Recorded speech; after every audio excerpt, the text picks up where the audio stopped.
حضرت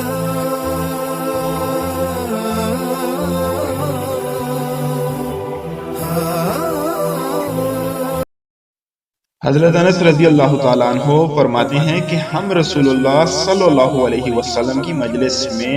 صفہ میں بیٹھے ہوئے تھے کہ ایک مہاجرہ عورت اپنے بچے کو لیے ہوئے آئی جو کہ سن بلوغ کو پہنچ چکا تھا۔ آپ صلی اللہ علیہ وسلم نے عورت کو تو مہمان بنا کر عورتوں کی طرف بھیج دیا اور اس کے بچے کو ہمارے ساتھ بٹھا دیا۔ کچھ دن ہی گزرے تھے کہ وہ بچہ مدینہ میں وبا کی زد میں آ گیا۔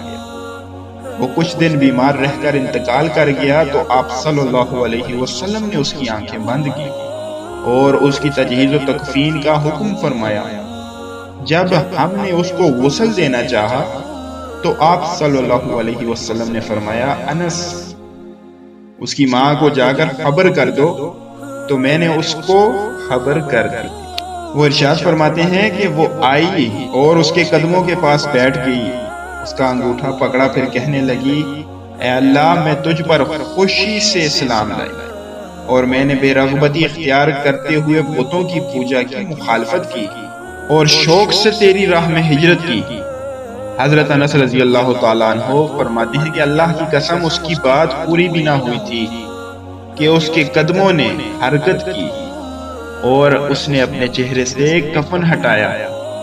اور وہ آپ صلی اللہ علیہ وسلم کے دنیا سے رحلت فرمانے اور اس کی ماں کے انتقال کے بعد تک زندہ رہا۔